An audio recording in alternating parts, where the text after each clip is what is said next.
लोगोफोर आंनि रिंखां बर' इउटुब चेनेलाव नोंथांमोनखौ आरोबाव फिन खेबसे बरायहरलायबाय। आं नोंथांमोननि गेजेराव दिनै मोनसे माने दाउनि भिडिअ लाबोलायबाय।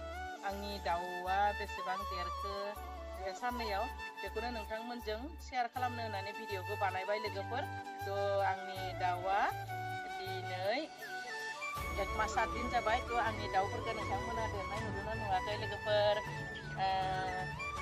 आंनो खोन्थाहरदो नोंथांमोना आंनि दाउआ बेसेबां देरदो बेसेबां देराखै ना बे मास मोनसेयाव 1 मास 7 दिनाव माने देरनाया मा बुङो जादोना जायाखै ना 1 मास 7 दिनाव देरबावनांगौ ना बेखिनि देरनायानो माने जादो सिस्टेमाव देरलांदो बेखौ नोंथांमोना आंनो खोन्थाहरदो लोगोफोर।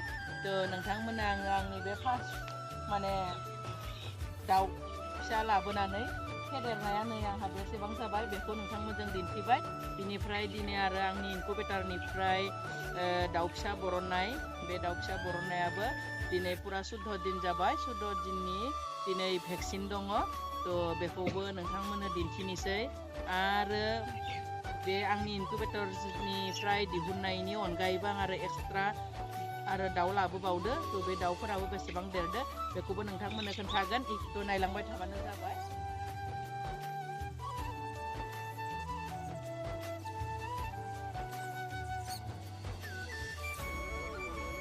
लोगोफोर दाखालि आङो फार्स्ट द'जखौ होबाय रानिकेट माने भेक्सिनखौ। दिनै सेकेन्ड द'ज। थ' होनोसै आङो बे लिकुइड वाटार ओमफ्राय बे नै पाउडार बेखौ मिक्स खालामनानै आङो होनोसै। सिगाङावबो खोन्थादो आं जाखिनि नलेज मोनदो बे भेक्सिना माने दाउखौ जेबो अनिस्ट खालामा, मोजांसो खालामो। मानोना दाउनि खुगा जे जों न'आव फिसिनाया खुगा जे गाराय जायो, बे खुगा गाराय जानाय, मेगन जिं गाराय जानाय बेनि थाखायसो बे भेक्सिनखौ होनाय जायो आरो जेबो माबा नङा। थ' रानिकेट भेक्सिनखौ होना लायोब्ला दाउआ माने बे मा बुङो खुगा मेगन गाराय जानाया माने जाया आरो बिनि थाखाय एडभान्स होनानै लानाय जायो। जोंथ' न'नि फिसिनायखौ बेबायदि माने जोथोन लायैयावनो न'निफोरा 15थायानो जा 20थायानो जा माने दाउ फिसा ओंखारोब्लाबो दबदब थैजोबना 2 3 बिदि थायो नङा होमबा लोगोफोर। नाथाय दायो खस्थ' खालामनानै फार्मखौ खुलिदो नालाय बेनि थाखाय बिदिथ' आरो बुथारनो हाया। थ' फर्मेलि माने जि होलांनांगौ बेखौ होखानो नांगोन आं दाउफोरनो। बिनि थाखाय बे रानिकेट भेक्सिनखौबो मिस खालामा आङो। माने 7 दिनाव 14 दिनाव 21 दिनाव होखाथारो आरो नङाब्ला दाउआ आंना लस जागोन ना बेनि थाखाय। लोगोफोर नै आङो दाखालि बावै माने फिसा लाबोबावदो 11 दिन जादो। नै बेसोरो एकदम माने माबा जादोंमोन दुरबल फिसा बेमारि साइजनिमोन। थ' लोगोफोरजों आदार जानो हानाय नङा होननानै आङो बेबायदि माने माबाखौ रुम एक्सटेन्ड खालामनानै मा खालामबाय बिसोरखौ एक्सट्रा दोनबाय। दा नायलाय बिराद आखरफोर बिराद मोजां जाबाय। एक्चुअलि गरम दिनाव दाउफोरा माने गुदुं मोननायजों लाइटनि गुदुं आरो जोंनि माने साननि बिदुंनि गुदुंजों बिराद मोजां जायो। जेबो टेनसन लानो नाङा। बिराद प्र जायो बिसोर एकदम थियां बेमारि जादों। ओमफ्राय माखासेया नै बेवहाय दङ आं खोबनानै दोनदो। गरम दिनब्लाबो गुदुं लाखियोब्ला बिराद रामफोरखौ मोजां प्र जाथारो नालाय दाउफ्रा बिनि थाखाय बेबायदि आरो बिदि खोबनानै दोनदों आङो बिसोरखौ। बिराद दुस्त जाबाय लोगोफोर, बिराद दुस्त जादों। 11 दिन जादों बे दाउआ, 11 दिन जाबाय। बिनि उनाव नै आंनि मेसिननिफ्राय ओंखारनाय माने दाउ फिसाया इनकुबेटरनिफ्राय ओंखारनाय दाउ फिसाया बे आरो 14 दिनावनो माने गिदिर साइजनिमोन दाउआ। बेनिखायनो बिराद मोजां जादों। गिदिर बिराद मोजां जादों।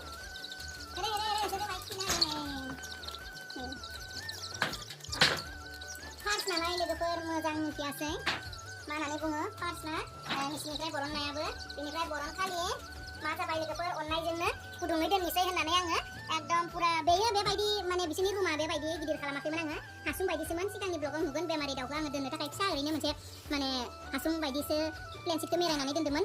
थ' बे हासुं बायदियाव माने अभार गुदुं जाबाय अभार गुदुं जानायजों आरो आं खोबफबना दोननायजों अक्सिजेन खम जाबाय बायदि मोनदो माने उहा लानो हायासै बिसोर हां थोनो जानानै खनसेयावनो आंना इनकुबेटरनि दाउआ 7टा थैबाय आरो ओमफ्राय 7टा थैनानै आङो फुङाव नायफैब्ला उन्दुनासो दङ सानदों बिसोरो थैनाय बायदिनो उन्दुना थायोना ओमफ्राय आङो सिखारनानै नायबाय जे दाउफोरा फिसाखौ फुङाव सिखारनानै नायबाय जे आरामसे उन्दुनासो दङ सानदोंमोन आङो दाउ फिसाया उन्दुआखै माने थैनानै थाबाय 7टा ओमफ्राय बे 17टा बासिना थानायाबो एकदम अभार हां थोनो जाबाय ओमफ्राय हां थोनो जाना आंथ' सानबाय दाउफोरा मानो बेबायदि हां थिं लाजोबो ना बेनिफ्राय एकदम माने आङो थाबैनो खोबनानै दोननाय जिफोरखौ बोखारनानै बे थानाय जायगाखौ आङो माने प्लेन सिट मोनसे बायना लाबोबावनानै माने गुहार खालामनानै होबाय आरो जै गुहार खालामना होबाय बिनि उनावहाय दसे थानानै आङो ORS होबाय ORS होनानै दै आदार बिदि मोनजानानै माने मोजां जाफाफिनबाय आरो दा नायलाय बिराद एडभान्स देरदों बे माने इनकुबेटर मेसिननिफ्राय ओंखारनाय दाउ फिसाया बिराद मोजाङै देरदों आं सिगांनिया 14 दिनावहाय बेबायदि इमान गिदिर जायाखैमोन आरो थ'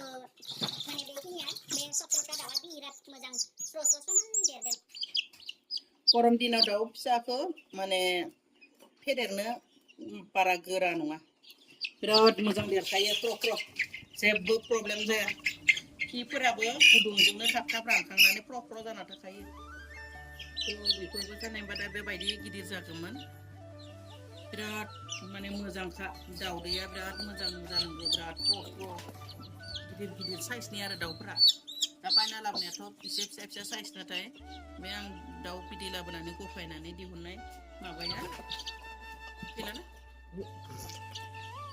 बिराद मोजां बेबायदि आरो 14 दिननि होननानैनो बुंनाय नङा बिराद माने अन्थाव आरो आं बे 7टाखौबो बिराद बोरैबा मोनबाय थादों गोसोखाङो आरो थानाय मोनबा 24टा एसेबां मोजां जागौमोन होननानै थ' जियानो जाखिनि ओंखारदो बेखिनिखौनो फेदेरनो हायोबा आं बिराद मोजां मोनगोन थ' सिगांनि फटलसेयाबो दा बिराद मोजां देरबाय लोगोफोर बेनिफ्राय नै आंनि बे इनकुबेटरनियाबो दा बिराद मोजां देरबोदों दा दिनै 14 दिन जाबाय सेकेन्ड द'ज होबाय ओमफ्राय बैफोरखौ 11 दिन जादो थ' बे 11 दिन जाबाय बिसोरखौबो फार्स्ट द'जखौ होखांबाय आङो दा बिस्तिबारै 14 दिन पुरा जागोन थ' बिस्तिबार आं बिसोरखौबो सेकेन्ड द'जखौ होगोन थ' नोंथांमोनजों बेबायदिनो आङो दाउनि जा माने खामानि मावो बा दाउखौ आं बोरै जोथोन लायो बा आं मा समाव माबायदि भेक्सिन होयो बा दाउआ आंना बेसेबां देरखो बेफोरखौनो नोंथांमोननो आपडेट होबाय थागोन आं भिडिअ खालामनानै शेयार खालामबाय थागोन थ' आंनि भिडिअखौ नायलांबाय थाबानो नोंथांमोना माने नुलांबाय थागोन आरो आंनि दाउ फार्माव बेसेबां दाउ देरखो आरो बेसेबां दाउ जाखो बेखौ नोंथांमोना नुबाय थागोन नायोब्ला बिसोरो बिराद दै लोंदों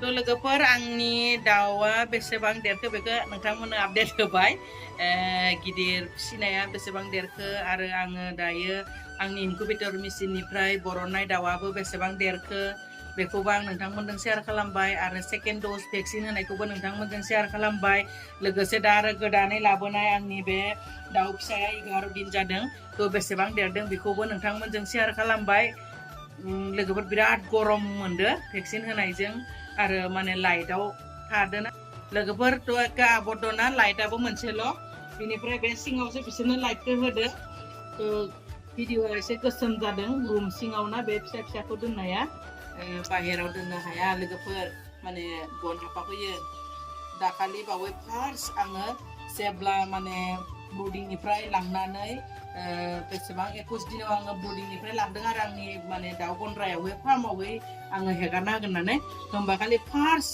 हेगारखालिनो 5 मिनिटल'सो जादोंमोन हेगारनाया बेयावनो लगे नेवलाया जे सिङाव आङो खामि खादों थ' बै खामिखौ माने खामि सिंथिंनो खुरनानै मा खालामदों नेवलाया हाबनानै गिदिर साइजनि दाउला दाउ मासेखौसो खर'आवनो ख्रेब अरफ्रेबनानै बुथारना गालांबाय आरो बिराद दुखु मोनदों थ' बेनि थाखाय आङो दाउखौ हगारोब्ला नेनो नांगौ जायो एसे दाउनो सम होनांगौ जादों बे साननै थ' आरो आंनि बे भिडिअफोरखौ नोंथांमोनजों आङो शेयार खालामबाय आंनि दुखुखौबो एसे फोरमायबाय थ' लोगोफोर बिराद गरम मोनदों गरम जाबाय एकदम मोखांफोराबो जोंख्लिबलाबायबाय भेक्सिन होनायाव एसे गंगबलाय मालाय जानानै थ' भिडिअखौ नायनानै जुदि नोंथांमोना मोजां मोनो लाइक शेयार कमेन्ट खालामनो दाबाव आरो लोगोसे चेनेलखौबो अननानै साबस्क्राइब खालामनानै होदो बेबायदिनो आं नोंथांमोननो आंनि दाउनि भिडिअफोरखौ माने होबाय थागोन नोंथांमोना नायलांबानो जाबाय सापर्ट